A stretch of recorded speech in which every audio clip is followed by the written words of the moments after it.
لله رب العالمين. اللهم صل وسلم وبارك على محمد وعلى آل محمد. اللهم انفعنا بما علمتنا وعلمنا ما ينفعنا وزدنا علما وبارك لنا في علمنا وارزقنا الإخلاص في القول والعمل كاملا وعلما نافعا لا ينسى وتوفيقا دائما وصحة ويقينا. اللهم بارك لنا في شعبان وبلغنا رمضان. آمين يا رب العالمين. Alhamdulillah, ikhwani fillah, rahimani wa rahimakumullah. Kita lanjutkan pengajian kitab Riyadhus Shalihin karya Imam An-Nawawi yang sudah wafat pada tahun 656 Hijriah rahimahullah taala. 676 ya. Kita sudah sampai pada hadis yang ke-634. Faqala al-muallif rahimahullahu taala wa nafa'ana bihi wa bi 'ulumihi fid dharain amin.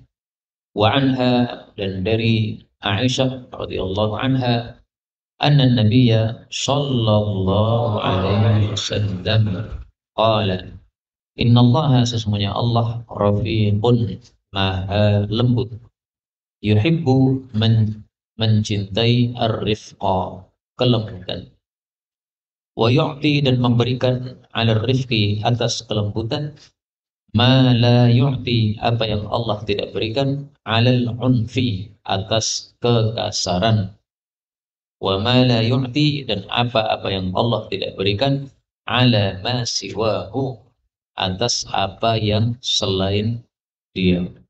Hadis riwayat Muslim. Hadis ini menunjukkan fadilah lembut. Lembut ini ada dua macam, ada dalam perkataan, ada dalam perbuatan. Semuanya dicintai oleh Allah Subhanahu wa taala, baik dalam perkataan maupun dalam perbuatan. Allah Subhanahu wa taala Maha Rafiq, Maha lembut. Maka Rafiq ini salah satu dari sifat-sifat Allah Subhanahu wa taala. Dan Allah itu kalau memiliki satu sifat, maka Allah pasti mencintai sifat-sifatnya. Makanya di sini Nabi mengatakan yuhibbur rifqa. Allah pun mencintai sifat rifq, karena rifq adalah satu sifat Allah.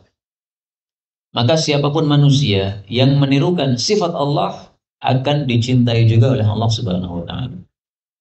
Jadi runtutannya, Allah punya sifat. Sifat Allah dia cintai. Kalau ada orang melakukan sifat Allah, maka Allah akan mencintai dia juga. Karena itulah para ulama mengatakan apa? Takhallaqu apa? Bi akhlaqillah. Berakhlaklah kalian dengan akhlaknya Allah Subhanahu wa taala. Tapi tentu saja akhlak yang bisa ditiru. Karena tidak semua akhlak Allah bisa ditiru oleh manusia. Bagaimana contoh kelembutan dalam perkataan? Contohnya ketika Nabi Shallallahu Alaihi Wasallam diberi salam oleh orang-orang kafir, Assalamualaikum, mudah-mudahan mati atas kamu wahai Nabi. Nah, Aisyah kan marah-marah itu. Dibalas waalaikumsalam wal la'nah. Kamu juga semoga mati dan dilaknat oleh Allah. Nah, maka Aisyah di sini berbuat kasar. Kasarnya kenapa? Dia didoakan satu, membalasnya dua, kasar. Maka oleh Nabi Shallallahu Alaihi Wasallam diberitahu, tidak perlu begitu. Cukup kamu mengatakan waalaikum, kamu juga. Juga itu maksudnya sesuai yang kamu doakan. Kamu doakan kebaikan, kami kembalikan kebaikan. Kamu doakan keburukan, kami kembalikan keburukan. Nah, itu rifkun dalam perkataan. Contoh rifkun dalam perbuatan. Misalnya Rasul Shallallahu Alaihi Wasallam ketika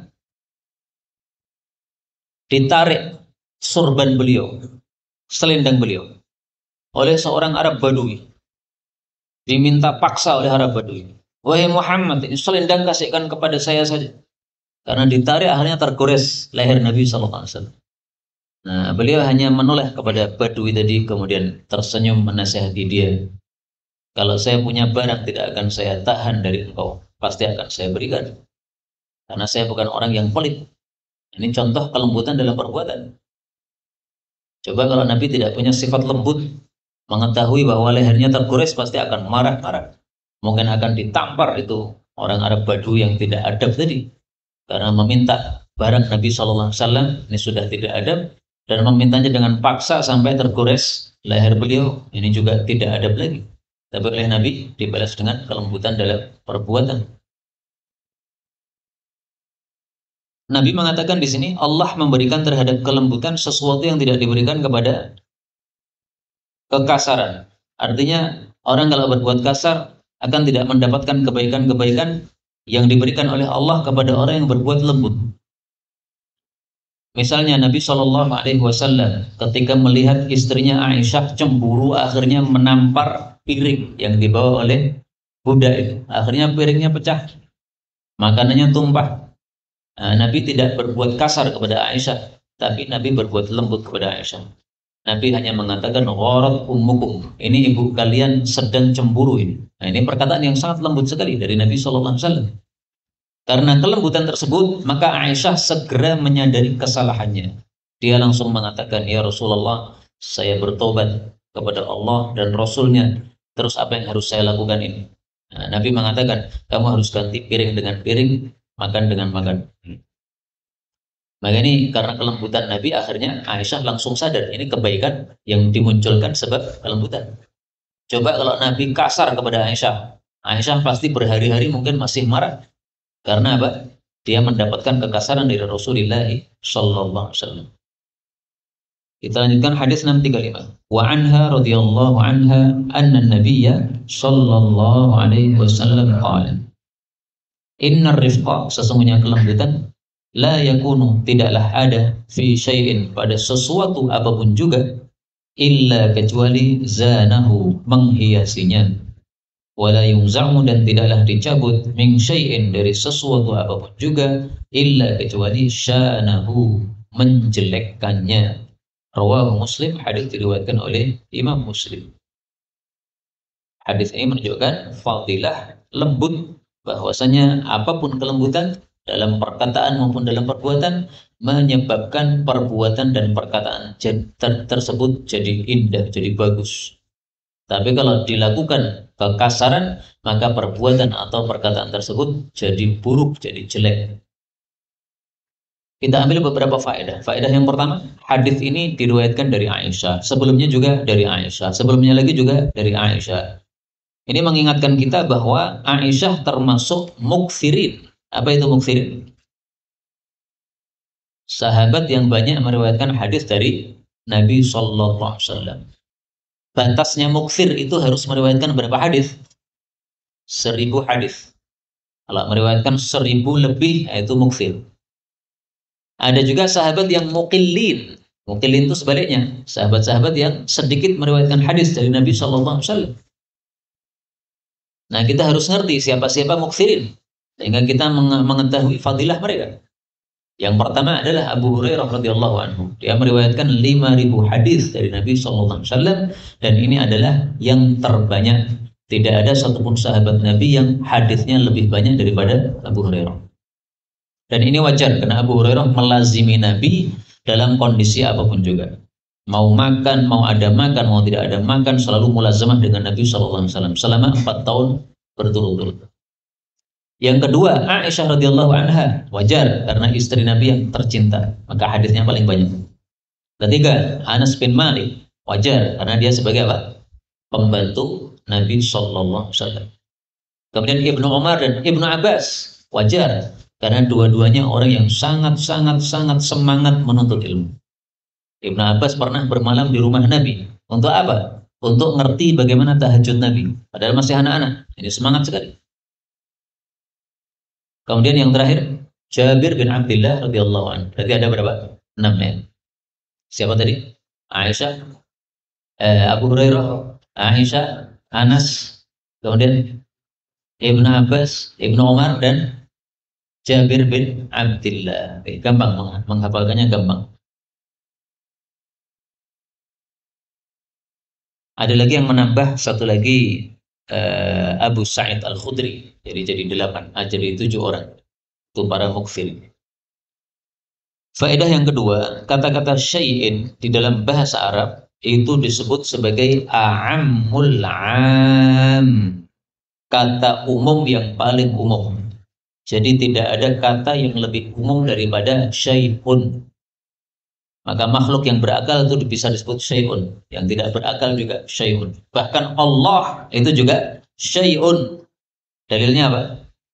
Qul ayyu syai'in akbaru syahada. Qulillahu. Nah, maka kata-kata ini menunjukkan bahwa Allah Subhanahu wa taala juga termasuk syai'un. Maka syai'un itu mencakup segala sesuatu. Surat Al-An'am ayat 19. Qul ayyu syai'in akbaru syahada qulillah. Ilmu seperti ini akan kita perlukan nanti pada pembahasan-pembahasan fikih, terutama ketika ada khilafiyah.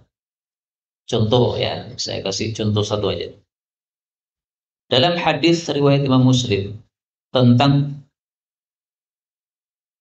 salat Idul Fitri dan Idul Adha diperselisihkan oleh para ulama.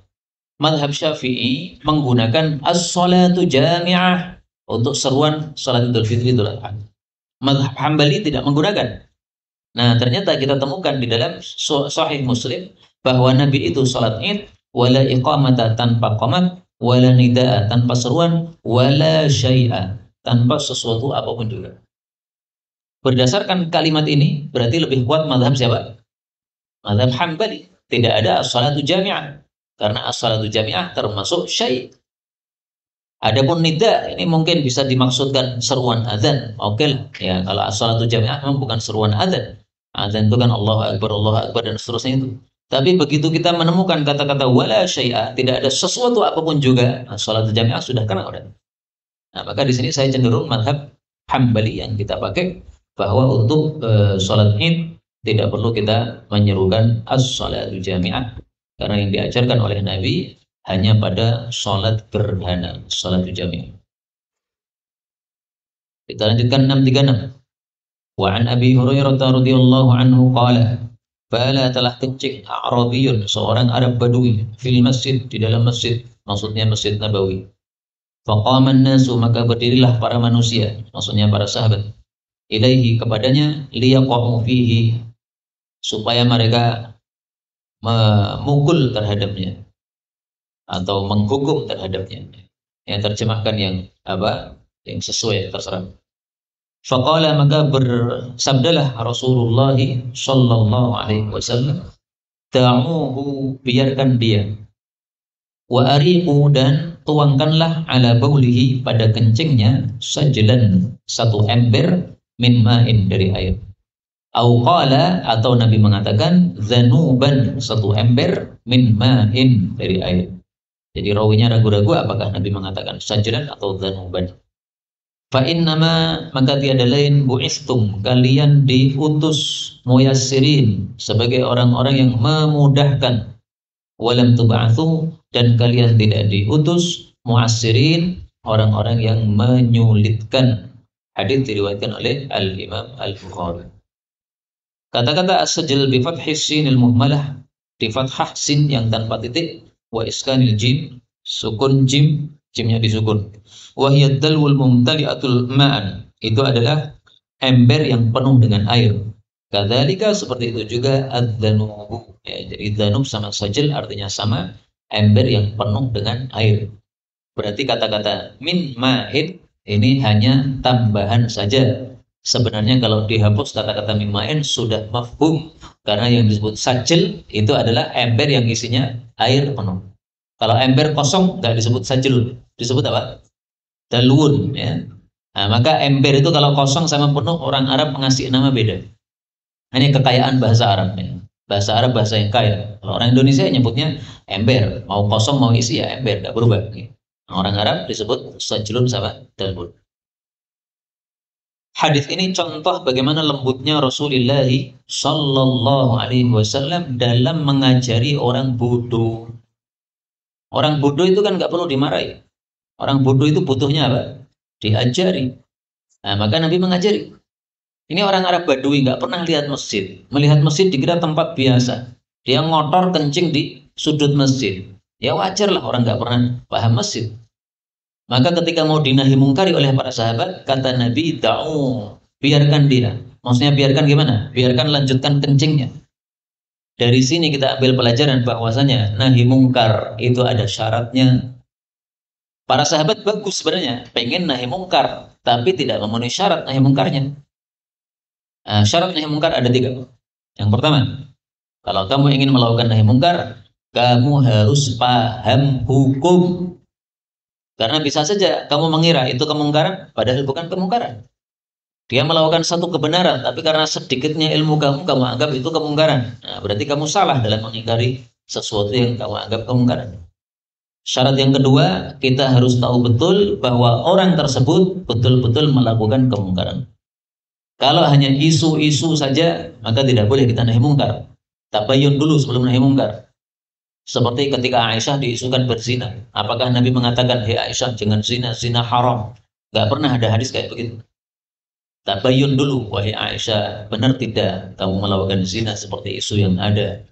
Kalau sudah diakui atau benar bahwa terbukti dia melakukan kemungkaran, baru nahi mungkar. Ini syarat yang kedua. Syarat yang ketiga, itu yang kita dapatkan dalam hadis ini. Jangan sampai nahi mungkar menyebabkan kemungkaran yang lebih besar. Ini ada Arab Badui kencing di sudut masjid.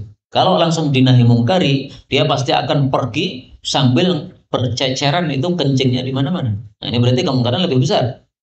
Kalau kita biarkan Arab Badui tadi kencing sampai selesai, maka kencingnya hanya mengotori satu sudut saja, tidak kemana-mana. Ini berarti kemungkaran lebih kecil.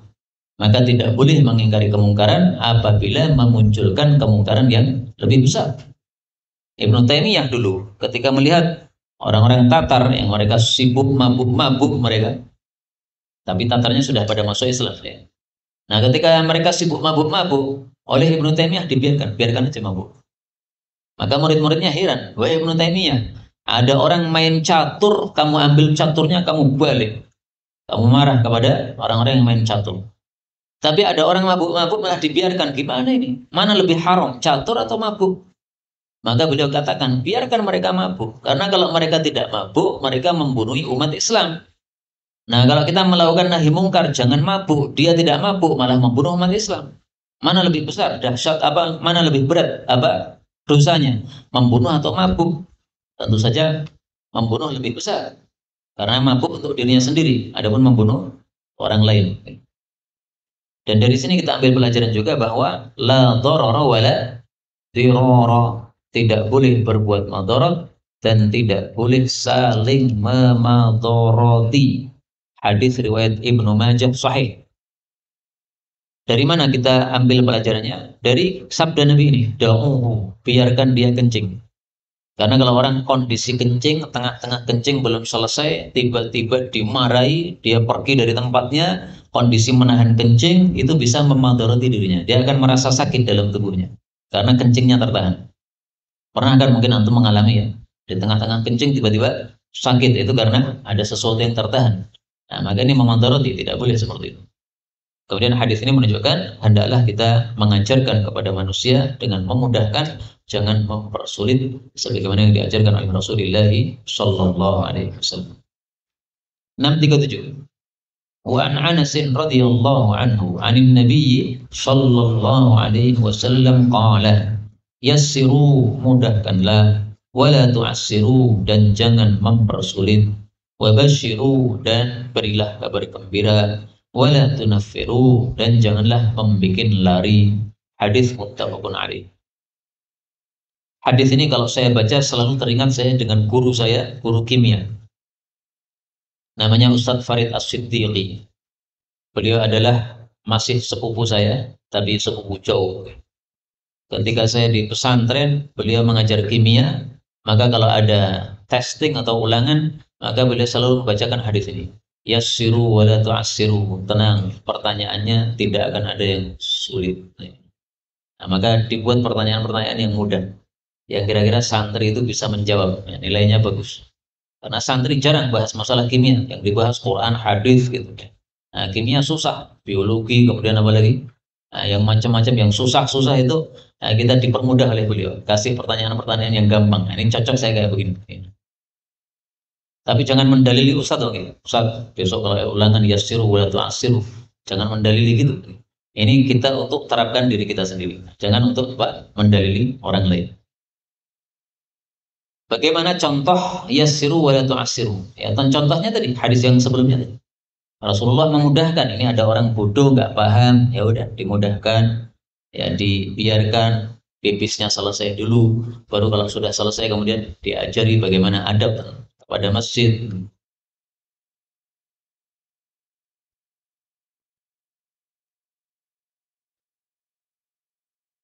Saya tampilkan di sini hadis Nabi tentang apa sikap kita yang semestinya kalau kita ketemu orang yang tidak paham.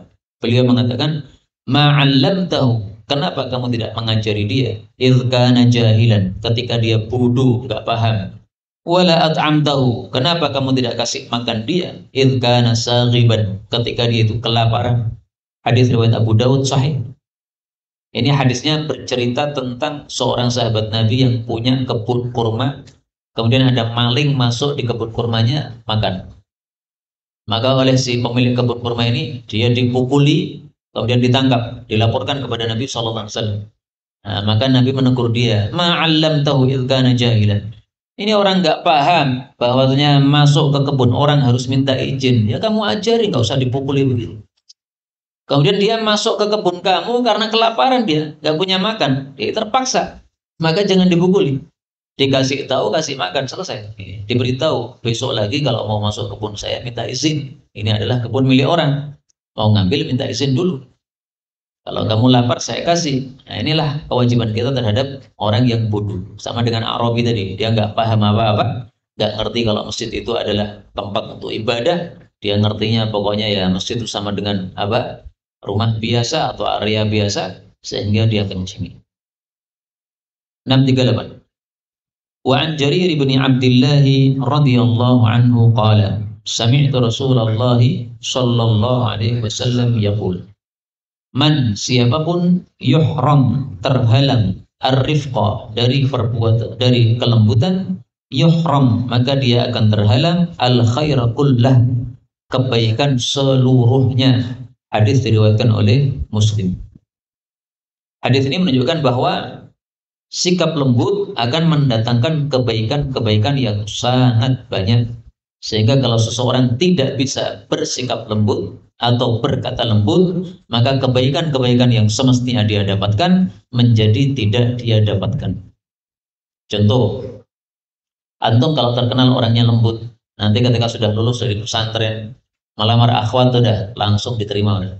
Ini orangnya terkenal lembut orangnya. Tapi kalau antum terkenal kasar, nah, orang mau nerima lamaran antum mikir-mikir, wah saya jadi istrinya dia nanti kena tampar saya. Nah, maka gara-gara kasar tidak mendapatkan kebaikan yang semestinya didapatkan apabila kita lembut. Di sini disebutkan al khaira kullah, terhalang dari semua kebaikan. Ini bukan betul-betul semua kebaikan terhalang dari dia, bukan. Tapi maksudnya banyak kebaikan yang akan terhalang darinya. Maka kata-kata kullun, seluruh, itu dalam bahasa Arab bisa bermakna dua. Bisa bermakna betul-betul seluruh. Misalnya santri di sini jumlahnya berapa? 50. Nah, kalau saya katakan ayo 50 semuanya sepak bola, nah, berarti seluruhnya 50. Bisa juga kullah itu maksudnya mayoritasnya atau kebanyakannya. Dan ini kita temukan dalam banyak dalil baik itu Quran maupun hadis Nabi Sallallahu Alaihi Wasallam. Contoh dalam Al-Quran, Allah mengatakan pada surah Al-Ahqaf ayat 25, tudammiru kulla syai'. Angin itu menghancurkan segala sesuatu. Kul, segala sesuatu. Bi amri rabbiha, dengan perintah Allah Subhanahu wa taala. Fa asbahu la tara illa masakinahum. Lalu mereka masuk pada waktu pagi, kamu tidak melihat wahai Nabi kecuali tempat-tempat tinggal mereka, atau la yura illa masakinuhum, dua qiraah. Nah, di sini tudammiru kulla syai'. Angin menghancurkan segala sesuatu. Apakah segala sesuatu betul atau ada yang tersisa? Ada yang tersisa. Buktinya Allah mengatakan la tara illa masakinahum. Kamu tidak melihat kecuali tempat tinggalnya. Jadi tempat tinggalnya kan masih ada. Orang-orangnya hancur, tempat tinggalnya masih ada. Berarti tidak semuanya dihancurkan. Ini contoh kata-kata kulla yang tidak menunjukkan arti semua. Termasuk juga kullu bid'atin dhalalah. Setiap bid'ah adalah sesat. Menurut mayoritas para ulama, itu bukan betul-betul seluruh. Karena ada istilahnya bid'ah hasanah. Tapi sebagian orang salah paham ya.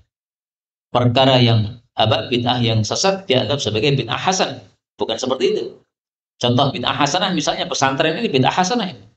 Di masa Nabi mana ada pesantren? Enggak ada. Di masa khilafah, 4 khalifah, ada yang buat pesantren?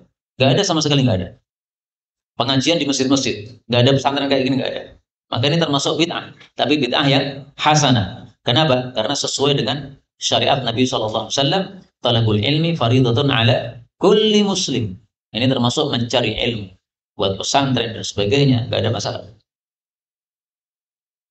Saya kembali ke sini, berarti kullahu ini maksudnya bukan semua kebaikan betul-betul, tapi maksudnya banyak kebaikan yang tidak dia dapatkan. Karena itu ringkasnya, mari kita berusaha, bersikap lembut, berkata lembut, terutama kepada orang-orang yang sering berkaitan dengan kita.